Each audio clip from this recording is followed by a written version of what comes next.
स्वागत है साथियों आप सब लोगों का मेरे YouTube चैनल प्रोफेसर की क्लास में। साथियों आप सभी लोगों का बहुत बहुत धन्यवाद। आज हमारी फैमिली 1000+ हो गई है। हर किसी यूट्यूबर का एक सपना होता है कि उसके वीडियो, उसके लेक्चर ज़्यादा से ज़्यादा देखे जाएं और उसके सब्सक्राइबर ज़्यादा से ज़्यादा हों।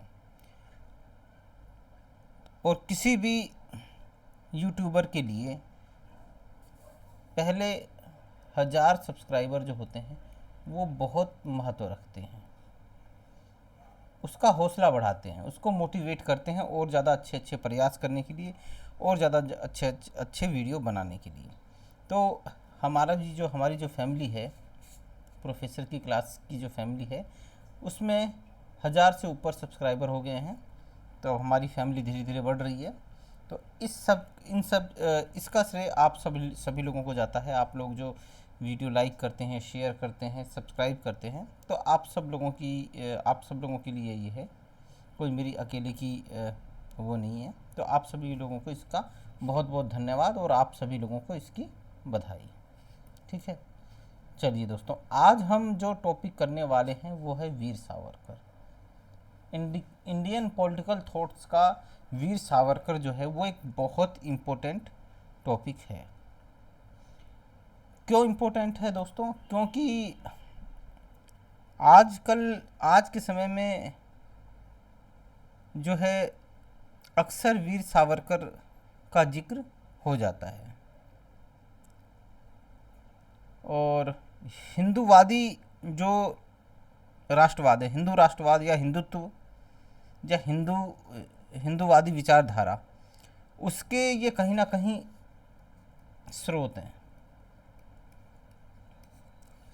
आरएसएस में से भी इनका एक घनिष्ठ संबंध था। तो इस वजह से ये इम्पोर्टेंट हो जाते हैं। डिटेल में हम जब अभी आगे बढ़ेंगे तो हम समझेंगे कि कैसे हिंदू राष्ट्रवाद को इन्होंने कैसे हवा दी। तो इस वजह से भी ये महत्वपूर्ण है। तो साथियों, लेक्चर स्टार्ट करने से पहले मैं वही कहूँगा आप लोगों को कि आप ज़्यादा से ज़्यादा लाइक कीजिए, ज़्यादा से ज़्यादा शेयर कीजिए और मेरा यूट्यूब चैनल सब्सक्राइब कीजिए, ताकि मैं आप लोगों के लिए और बेहतर अच्छे से अच्छे वीडियो बना सकूं, है ना। और ये जो लेक्चर है ये net, set, JRF, PGT, TGT, BA, MA political science, है ना, इन सब लोगों के लिए बहुत इम्पोर्टेंट है। ठीक है ना। और कोई कंपटीशन एग्ज़ाम की तैयारी कर रहे हैं तो उनके लिए भी ये बहुत इम्पोर्टेंट है। तो साथियों, आप लोग अगर net, set, JRF, PGT, TGT, BA, MA competition exam की तैयारी कर रहे हैं तो मेरा चैनल सब्सक्राइब कीजिए, शेयर कीजिए और लाइक कीजिए। चलिए दोस्तों, शुरू करते हैं आज का टॉपिक।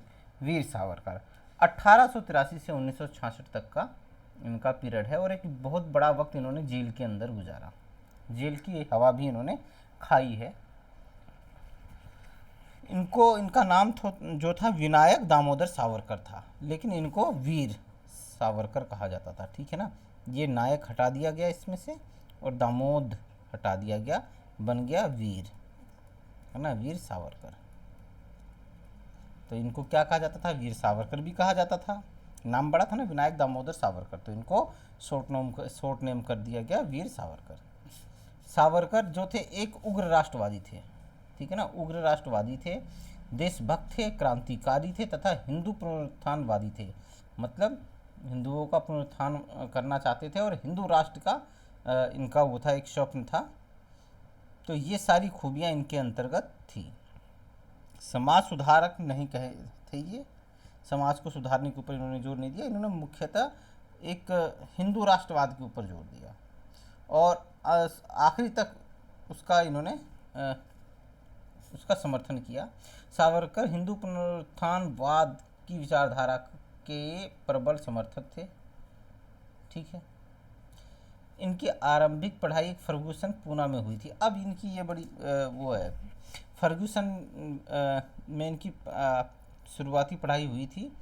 और हुआ ये कि 1905 में जब बंग भंग आंदोलन चल रहा था, तो इन्होंने क्या किया था कि इन्होंने विदेशी उत्पादों को जलाया।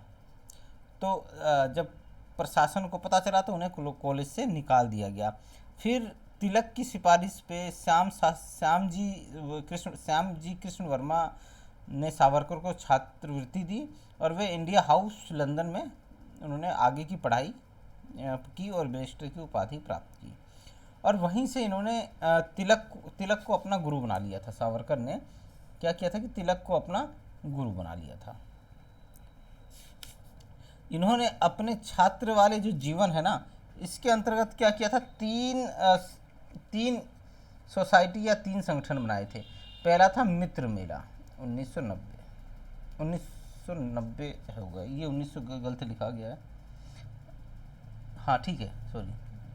1900 में इन्होंने क्या किया कि एक मित्र मेला के नाम से एक संगठन बनाया और इसमें राष्ट्रवादी विचारों का प्रचार प्रसार किया जाता था और क्रांतिकारी गतिविधियां इसमें थी कि भाई राष्ट्र को आज़ाद करवाना, राष्ट्रवादी जो विचार हैं उनका प्रचार करना, प्रसार करना कि देश को कैसे आज़ाद करना है, देश को कैसे, ये था। और क्रांतिकारी गतिविधियां थी जो गर्मपंथी दल के लोग किया करते थे, कुछ उस तरह की गतिविधियां इसके अंतर्गत थी मित्र मेला में।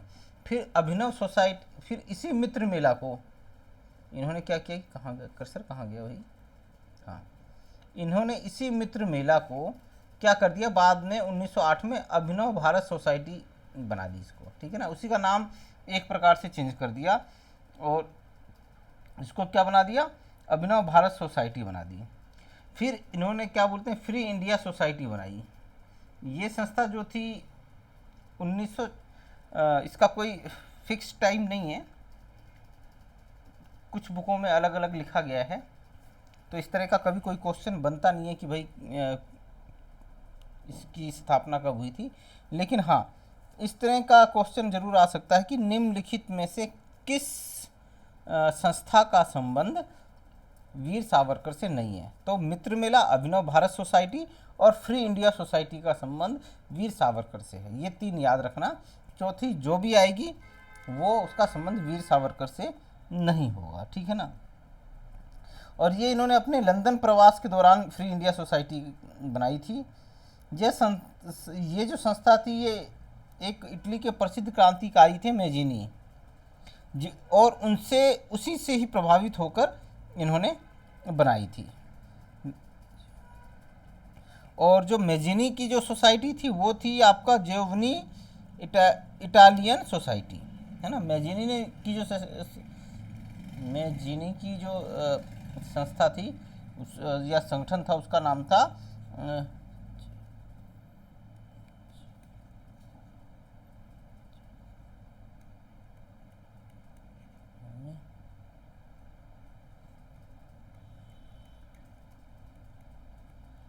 सोसाइटी। तो ये फ्री इंडिया सोसाइटी जो थी ये मेजिनी से प्रभावित होकर इन्होंने बनाई थी, ठीक है ना। और इसमें क्या होता था, इसमें गुप्त कार्रवाइयाँ हुआ करती थी, अंग्रेज राज के खिलाफ गुप्त कार्रवाइयाँ हुआ करती थी, क्रांतिकारी कार्रवाइयाँ का संचालन किया जाता था। ये सारी चीज़ें इसके अंतर्गत हुआ करती थी, ठीक है दोस्तों। और उसके बाद क्या होता है, इनको ना इसके बाद जैसे नासिक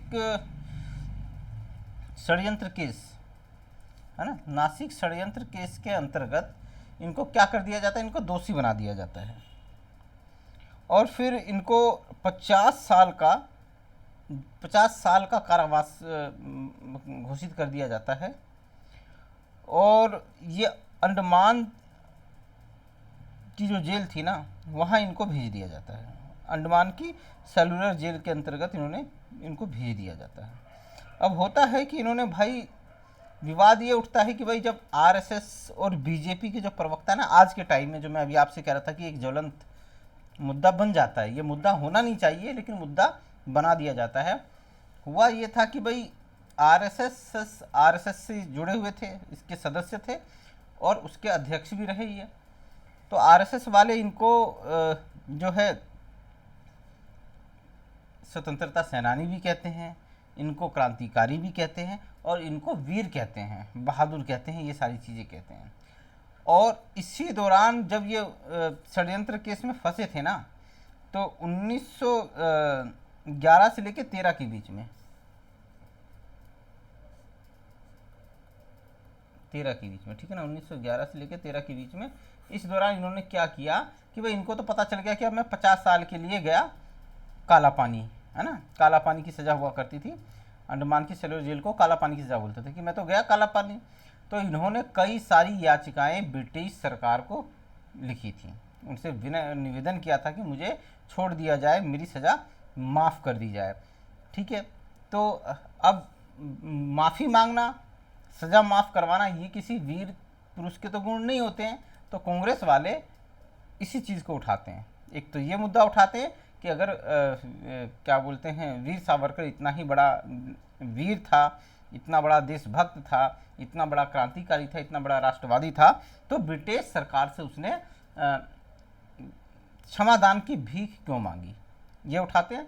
और दूसरा, वीर सावरकर ने क्या किया था कि जब द्वितीय विश्व युद्ध चल रहा था ना, तो उस दौरान उसने भारतीयों को कहा कि भारतीयों को अंग्रेज़ों की फ़ौज के अंतर्गत शामिल होकर द्वितीय विश्व युद्ध में भाग लेना चाहिए और ब्रिटिश हुकूमत का साथ देना चाहिए। वो इन्होंने इसलिए कहा था कि उनके पीछे उसका तर्क ये था कि भाई अगर आप अंग्रेज़ों की फ़ौज में शामिल होंगे तो आप क्या है कि आप भी इस तरह का फ़ौजियों का जो ट्रेनिंग होती है वो आपको ट्रेनिंग मिल जाएगी, तो बाद में आपके जब हम स्वतंत्र होंगे, आज़ाद होंगे, तो वो हमारे काम आएगी। एक चीज़ ये। तीसरा था कि इन्होंने सीधे सीधे गांधी जी की आलोचना की थी और क्या कहा था कि भारत छोड़ो आंदोलन का इन्होंने विरोध किया था। तो गांधी जी के भारत का छोड़ो आंदोलन का विरोध किया था, तो इस वजह से भी इनकी आलोचना होती है। तो ये सारी चीज़ें थी, तो इस वजह से ये क्या है, आज भी सेंटर में बने हुए हैं, ठीक है। अब होता क्या कि भाई 1911 से आप देखोगे तो 1911 से 50 1961 होता है ना, लेकिन 1937 में सावरकर को ब्रिटिश सरकार ने रिहा कर दिया।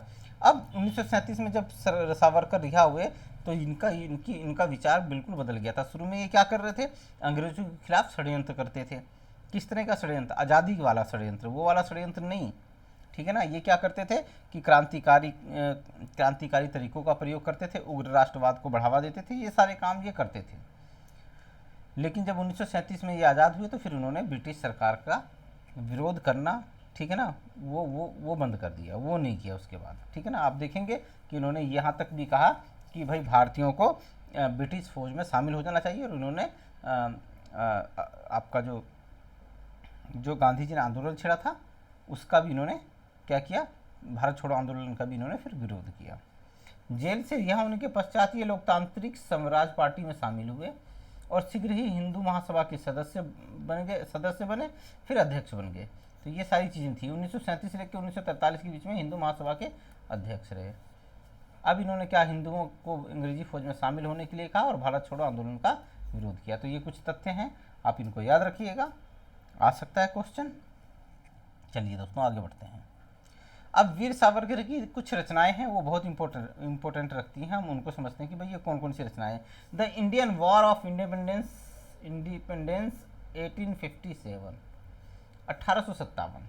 इस पुस्तक के अंतर्गत जो 1857 का विद्रोह था ना, तो अलग अलग विद्वानों ने, इतिहासकारों ने 1857 की व्याख्या अलग अलग हिसाब से की है। कोई कहता है ये सामंतों का विद्रोह था, कोई कहता है ये सिपाहियों का विद्रोह था, और कोई कहता है ये किसानों का विद्रोह था, है ना। लेकिन इन्होंने कहा क्या कि ये भारत का पहला स्वतंत्रता संग्राम था, ठीक है ना। ये किसने कहा? ये कहा आपका वीर सावरकर ने, और अपनी किस पुस्तक में कहा था? Indian war of independence of 1857, ठीक है। तो ये था। अब इसी पुस्तक में उन्होंने राष्ट्र मुक्ति के लिए, ठीक है ना, राष्ट्र मुक्ति के लिए क्रांति व हिंसा के समर्थन किया और लिखा कि अतः ब्रूटस की तलवार पवित्र है, शिवाजी का बघरनखा की प्रसिद्धि उचित है, चार्ल्स प्रथम का सिर कलम करना उचित कार्य है, अतः विलियम टेल का तीर दैवीय है। तो इन्होंने एक प्रकार से ये कहा कि भाई अगर राष्ट्र की मुक्ति करना क्या है, एक अच्छा कार्य है ना, एक अच्छा साध्य है, तो फिर आप कोई सा भी क्रांति के जरिए करते हैं, हिंसा के जरिए करते हैं, खून खराबा करते हैं, जो मर्जी करते हैं, वो सब क्या है, वो ठीक है, वो उचित है। तो ऐसा इन्होंने अपने इस पुस्तक के अंतर्गत कहा। दूसरी महत्वपूर्ण पुस्तक है इनकी Hindutva, who is the Hindu, Hindu कौन है। और इन्होंने ये तब लिखा था, रत्नागिरी जेल के अंदर थे ये, तब इन्होंने लिखा था। और इसमें इन्होंने क्षेत्रीय राष्ट्रवाद की बजाय सांस्कृतिक राष्ट्रवाद का समर्थन किया। क्षेत्रीय राष्ट्रवाद अर्थात जो एक भू क्षेत्र के अंतर्गत रहते हैं और राष्ट्र का निर्माण करते हैं, उनको क्षेत्रीय राष्ट्रवाद के अंतर्गत रखा जाता है। और सांस्कृतिक राष्ट्रवाद जो होता है वो कहीं ना कहीं एक धर्म के लोग हो गए, एक भाषा के लोग हो गए, एक जाति के लोग हो गए, एक इतिहास के दम पे जो राष्ट्रवाद का निर्माण हुआ, तो वो सांस्कृतिक राष्ट्रवाद के अंतर्गत आ जाता है। तो ये इन्होंने क्षेत्रीय राष्ट्रवाद की बजाय सांस्कृतिक राष्ट्रवाद का समर्थन किया। ये हिंदू पद पादशाही, ये अलग अलग हैं, यहाँ से थोड़ा सा आप ये दोनों बुक्स जरूर याद कीजिएगा, यहाँ से क्वेश्चन आता है, ठीक है ना। हिंदू पद पादशाही के 1925 के अंतर्गत इसमें शिवाजी की महानता, मराठा शक्ति के उदय और हिंदू राष्ट्रवाद को ध्यान में रखकर मराठा राज व्यवस्था के दौरान स्थापित धर्म व स्वराज के आदर्शों का गुणगान करती है। अब मैंने कहा ना कि एक इतिहास, सांस्कृतिक राष्ट्रवाद की सब वो है, जब आप सांस्कृतिक राष्ट्रवाद के अंतर्गत आपको वो किया जाएगा, बनाया जाएगा, या सांस्कृतिक राष्ट्रवाद की व्याख्या की जाएगी, तो उसके अंतर्गत क्या होगा कि भाई इतिहास के आधार पर हमारे इतिहास को पेश किया जाएगा और बताया जाएगा कि हमारा इतिहास कितना महान है। और जब ये बताया जाएगा कि इतिहास महान है, तो उसमें शिवाजी की महानता आएगी, मराठा शक्ति की आएगी, हिंदू राष्ट्रवाद और क्या बोलते हैं मराठा की राज व्यवस्था, ये सारी चीज़ें उसके अंतर्गत आ जाएंगी। तो इस तरह से इन्होंने इतिहास की राष्ट्रवादी व्याख्या की। हिस्ट्री ऑफ सिक्यूज, इसमें सिखों का इतिहास के बारे में चर्चा की गई है। The story of my transportation for life, इसके अंदर जो अंडमान से जेल के अंतर्गत की जो टाइम था ना, उसके बारे में इन्होंने लिखा है। उसके बाद an echo from the Andaman, ये भी उन्होंने उसी दौरान ही लिखी थी। इनसाइड एनेमी कैंप, सावरकर की इसके अंतर्गत जीवनी है। भारतीय इतिहास के 6 स्वर्णिम पृष्ठ, इसके अंतर्गत इन्होंने कुछ नहीं किया है। इतिहास में जो हमारा प्राचीन काल का इतिहास था और जो मध्यकाल का इतिहास था, बाकी ये सारी चीज़ें थी, उन्हीं का ही वर्णन किया है इन्होंने। ये इतिहास की बातें कोई नहीं है। एक ये बहुत इंपॉर्टेंट पुस्तक है, हिंदू राष्ट्रवाद, ठीक है ना। हिंदू राष्ट्रवाद की व्याख्या की है, इसके अंतर्गत बताया गया है कि हिंदू राष्ट्रवाद क्या है और हिंदू राज दर्शन। एक्चुअली ये जो बुक्स है ना, ये सबसे आखिरी टाइम में इन्होंने लिखी थी। और ये वाली जो शुरू की 2 बुकें हैं, इंडियन फॉरेन ये और हिंदू हु इज हिंदू, ये सब स्टार्टिंग, ये तो खैर जेल के अंतर्गत लिखी थी इन्होंने, है ना, ये जेल के अंतर्गत लिखी थी। लेकिन ये जो बुक्स हैं ये इन्होंने बाहर ही लिखी थी। तो अलग इनके विचार कहीं ना कहीं आप देखोगे, पहली बुक में कुछ और मिलते हैं और लास्ट वाली बुक में कुछ और मिलेंगे, थोड़ा बहुत परिवर्तन आपको जरूर मिलेगा, ठीक है ना। अब सावरकर का क्या राजनीतिक दर्शन के बारे में हम चर्चा कर लेते हैं कि भाई इनका राजनीतिक दर्शन क्या है। अब सावरकर की 1923 में प्रकाशित कृति हिंदुत्व, आधुनिक हिंदू राजनीतिक विचारधारा की प्रमुख पुस्तक है। तो हिंदुत्व क्या है, हिंदूवाद क्या है, तो ये ऐसी हिंदू राजनीतिक विचारधारा की एक प्रसिद्ध पुस्तक है जो हिंदुत्व के बारे में बात करती है, हिंदुत्व के बारे में बताती। इससे पहले कोई ऐसी बुक नहीं थी जो हिंदुत्व का आधुनिक हिंदू राजनीति के बारे में का वर्णन करती हो और व्याख्या करती हो।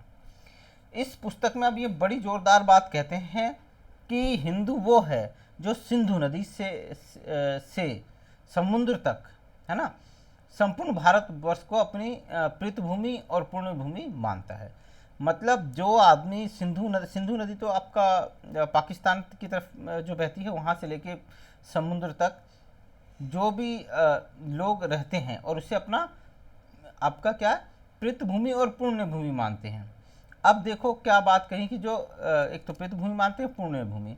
अब पुण्य भूमि का ये है कि भाई हम यहाँ पे जन्मे, यहाँ के देवी देवताओं की पूजा करते हैं, इस धरती की पूजा करते हैं, इस धरती को हम पवित्र मानते हैं, इसकी पूजा करते हैं।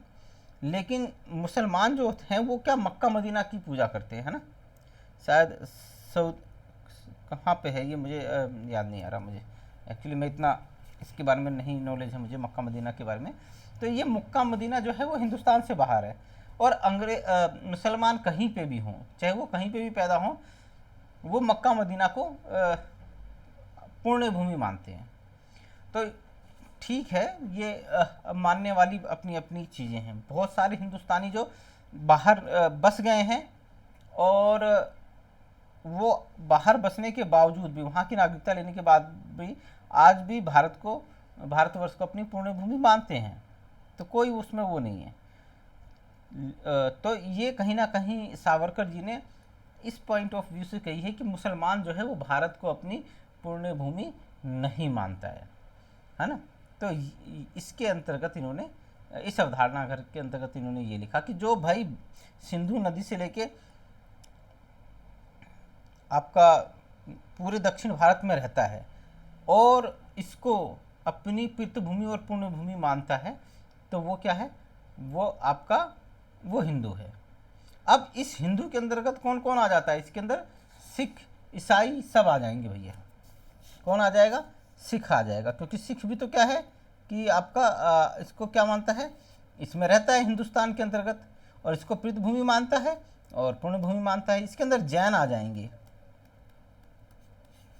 इसके अंदर और कौन आ जाएगा, बौद्ध आ जाएंगे, बौद्ध आ जाएंगे।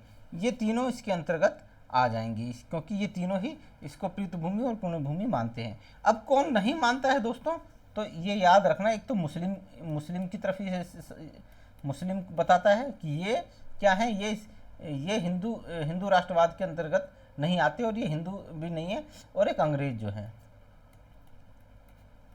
ये, ठीक है ना। हिंदू वो है जो सिंधु नदी से समुद्र तक आपका भारतवर्ष को अपनी पृथ्वी और पुण्यभूमि समझता है, मतलब वो किसी भी धर्म का हो, कोई फर्क नहीं पड़ता, वो हिंदू माना जाएगा।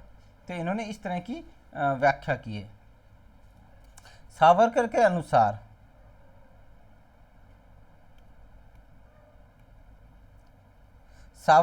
अनुसार हिंदुओं की तरह जैन, बौद्ध, सिख, आर्य समाजी आदि हिंदू राष्ट्र के अंग हैं। मैं कह रहा था ना कि वो इनको हिंदू राष्ट्र का अंग मानते हैं। क्यों, क्योंकि जैन, बौद्ध, सिख और आर्य जो हैं वो क्या हैं, वो हमारी इस भारत की धरती को पृथ्वी और पुण्य भूमि मानते हैं। लेकिन अंग्रेज नहीं मानता और मुस्लिम नहीं मानते। मुस्लिम तो मक्का मदीना जो है आपका सऊदी अरब, वो उसको मानते हैं, और आपका अंग्रेज जो हैं वो अपने ब्रिटेन को मानते हैं। तो इसलिए वो हिंदू राष्ट्रवाद के या हिंदू राष्ट्र के अंग नहीं माने जाएंगे, क्योंकि हिंदुस्तान ही उनकी पृथ्वी और पुण्य भूमि है। मतलब वो हिंदुस्तान में जन्मे हैं और ये इसकी पुण्य भूमि है, इसको पवित्र मानते हैं वो। मुसलमान व ईसाई हिंदू राष्ट्र के वास्तविक अधिकारी नहीं है, वे केवल अल्पसंख्यक है। एक क्वेश्चन यहाँ से बन रहा है कि सावरकर ने किसको अल्पसंख्यक समुदाय कहा, ठीक है ना। तो आप देखेंगे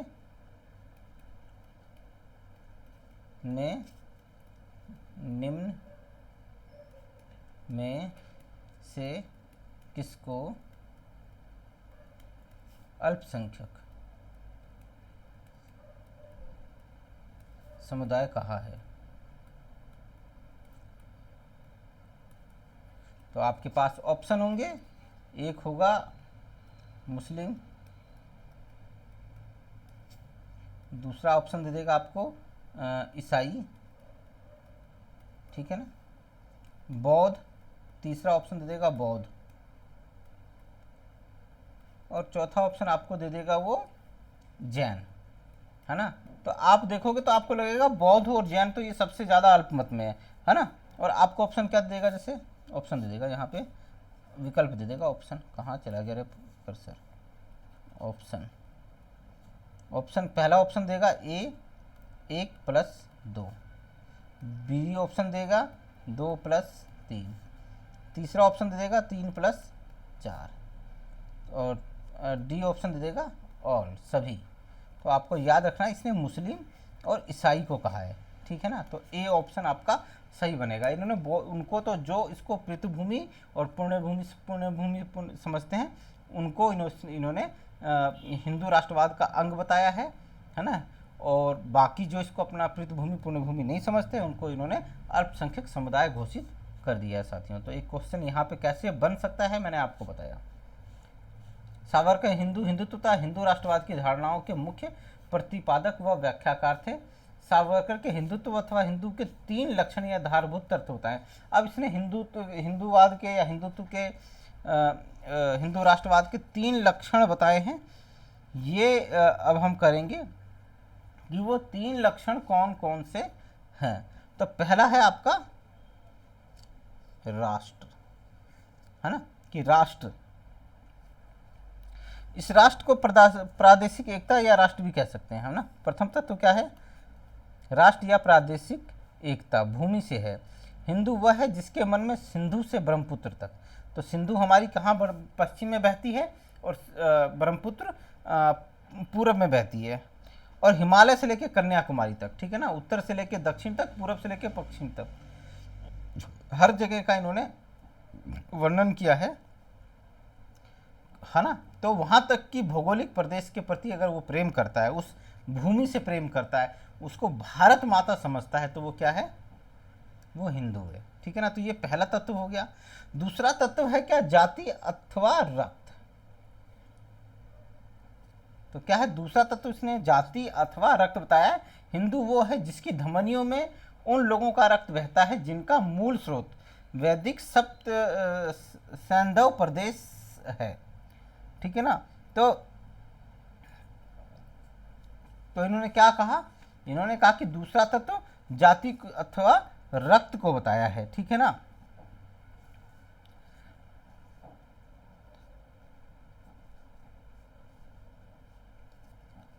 तो वैदिक सप्त सैंधव प्रदेश है, यानी जिनकी पृष्ठभूमि हिंदुस्तान है। इसका कहने का मतलब यह है कि जिनकी पृष्ठभूमि हिंदुस्तान है, तो वो भी क्या है, वो भी हिंदू हैं।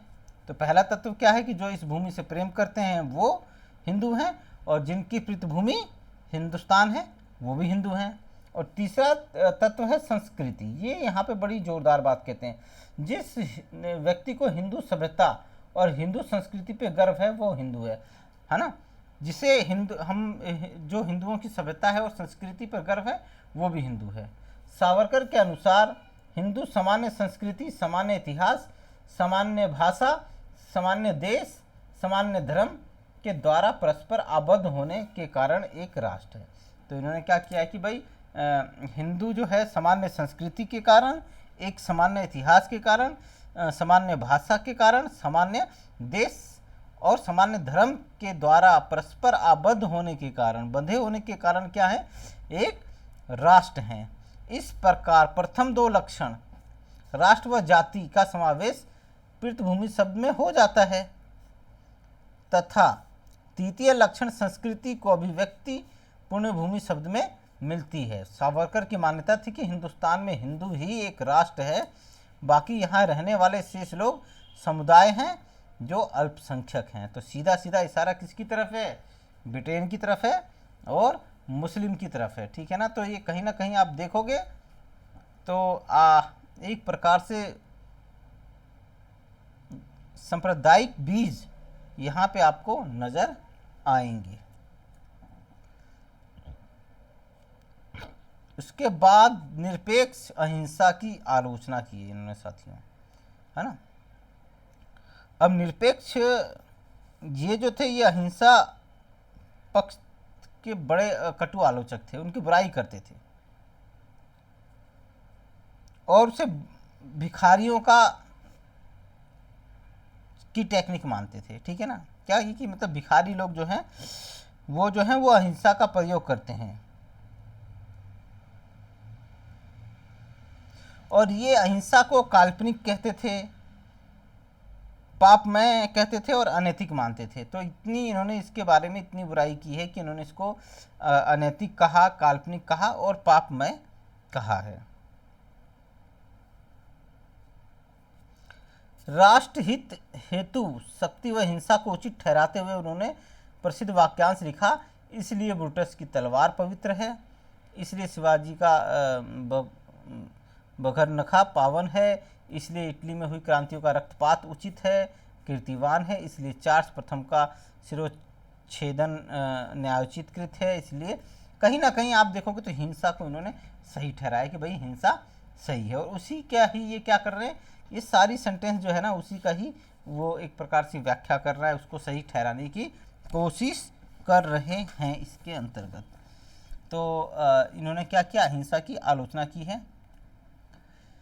शक्ति ही सत्य का समर्थन है ना, शक्ति ही क्या है, सत्य का समर्थन। अब इसमें ये क्या कहते हैं, डार्विनवाद का जो योग्यतम की उत्तरजीविता है ना, कि भाई जो योग्य होगा वही जीवित रहेगा, जो योग्य होगा वही जीवित रहेगा, जो काबिल होगा वो आगे बढ़ेगा, कहीं ना कहीं उसका इन्होंने समर्थन इसके अंतर्गत किया है। उनके अनुसार प्रकृति का नियम है इस सृष्टि तथा संसार के समाजों में सदैव क्रियाशील रहता है।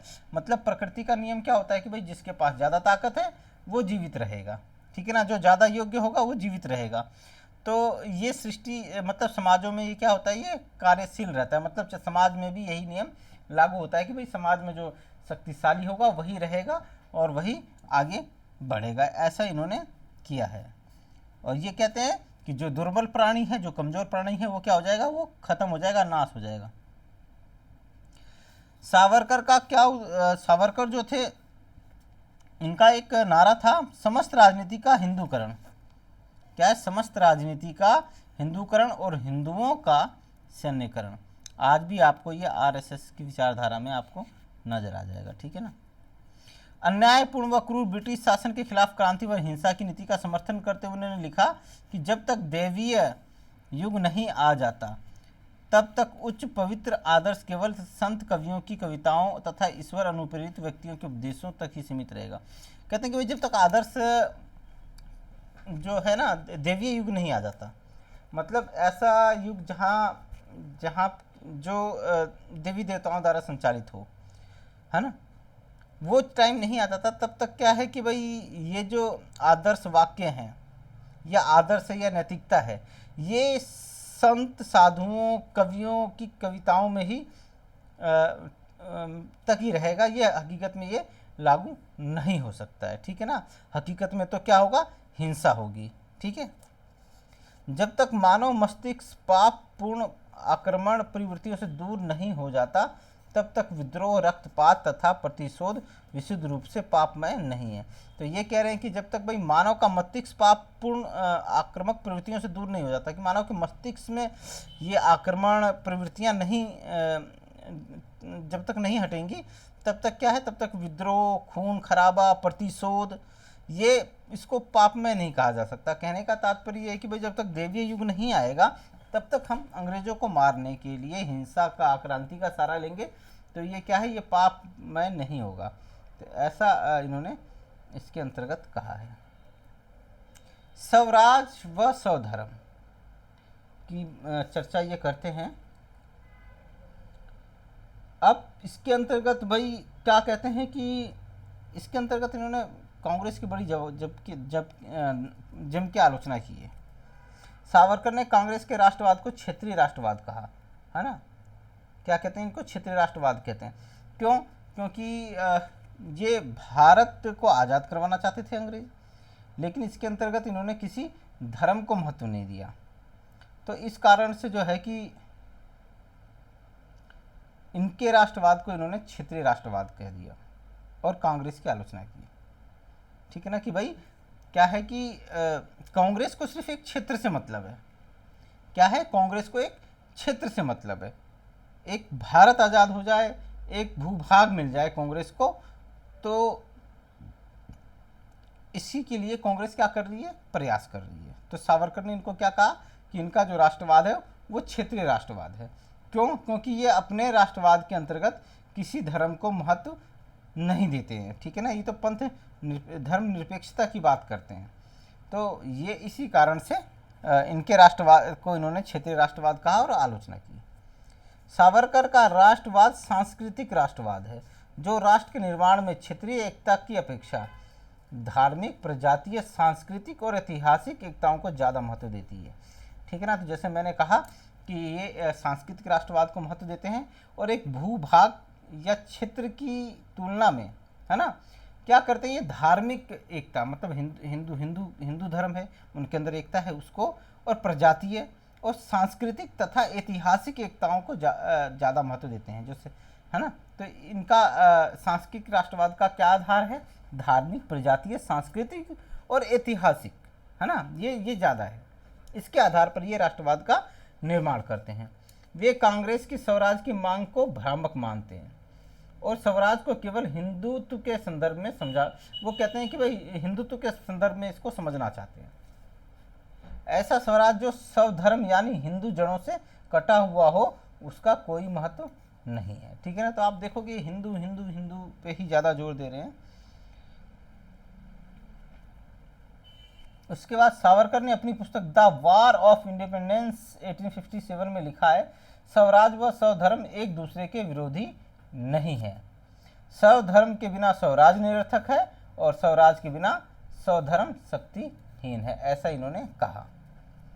धर्मनिरपेक्ष राजनीति के आलोचक सावरकर के अनुसार स्वतंत्रता प्राप्त करना ईश्वर का आदेश है और धर्म की रक्षा करना इसकी मुख्य चाबी है। तो इन्होंने क्या किया, धर्म की रक्षा करना इसकी मुख्य चाबी है। वह जो स्वराज प्राप्ति का प्रयत्न नहीं करता, चुपचाप दास्ता स्वीकार कर लेता है, वह नास्तिक और है तथा धर्म से नफरत करने वाला है। तो यहाँ तक इन्होंने कह दिया कि जो भाई स्वराज की प्राप्ति नहीं करता है, चुपचाप से गुलामी स्वीकार करता है, वो क्या है, नास्तिक है और धर्म से नफरत करने वाला व्यक्ति है। अपनी ये जो पुस्तक थी इनकी द वॉर ऑफ इंडिपेंडेंस 1857, ये इनके प्रारंभिक विचार थे। तो प्रारंभिक विचार इनके उग्र थे, ठीक है ना, क्रांतिकारी थे, राष्ट्रवाद से लगे हुए थे। तो इस वजह से इन्होंने इतना बढ़ चढ़ के बोला। हिंदू राष्ट्रवाद का तो इन्होंने अंत तक वो किया, लेकिन बाद में कहीं ना कहीं इन्होंने अंग्रेज की आलोचना करना बंद कर दिया था बाद के टाइम में। हिंदू पद शाही 1925 में वे लिखते हैं कि मराठे हर्षवर्धन व पुलकेशिन से भी उच्च कोटि के आदर्शवादी थे, क्योंकि उनका राजनीतिक सत्ता का सिद्धांत स्वराज व स्वधर्म पर आधारित था। तो ये इतनी जोरदार बातें नहीं है। समाज के बारे में इन्होंने हिंदू समाज में व्यापक जाति प्रथा व अस्पृश्यता की इन्होंने आलोचना की है और मंदिरों में अछूतों के प्रवेश, अंतर्जातीय विवाह और अंतर्जातीय भोज का इन्होंने समर्थन किया है। और इन्होंने चतुर्वर्ण व्यवस्था को भी नकार दिया, जो 4 वर्ण हैं उनके 4 कार्य हैं उनको भी इन्होंने नकार दिया। तो ये कुछ मोटी मोटी चीज़ें थी जो मैंने आपको समझाने की कोशिश की और बताने की कोशिश की। तो ये सारी चीज़ें स्वराज स्वधर्म के बारे में, इनका जो शक्ति ही सत्य का समर्थन किया इन्होंने, मतलब पावर ही, जो आप शक्तिशाली हैं, आप योग्य हैं तो जिएंगे वरना मर जाएंगे। जैसे एक आदमी होता है, योग्य कौन होगा, जो शक्तिशाली होगा, जिसके पास पावर होगी, ताकत होगी। तो यही सारी चर्चाएं इस दौरान उन्होंने की। अहिंसा की इन्होंने आलोचना की है और आपका राष्ट्रवाद, हिंदू राष्ट्रवाद की अवधारणा का इन्होंने प्रतिपादन किया है। तो ये सारी चीज़ें थी जो मैंने आप लोगों को समझाने की कोशिश की। अगर आप लोगों को समझ में आया हो, पसंद आया हो लेक्चर, तो ज़्यादा से ज़्यादा लाइक कीजिए, शेयर कीजिए, मेरे टेलीग्राम पे जुड़िए, ठीक है। मैं डिस्क्रिप्शन बॉक्स में लिंक आपको शेयर कर दूँगा। और आप लोगों का बहुत बहुत धन्यवाद। आप लोग मेरी फैमिली में लगातार जुड़ते जा रहे हैं, बढ़ते जा रहे हैं। चलिए दोस्तों, अभी के लिए इतना ही, फिर मिलेंगे एक नई वीडियो के साथ। जय हिंद।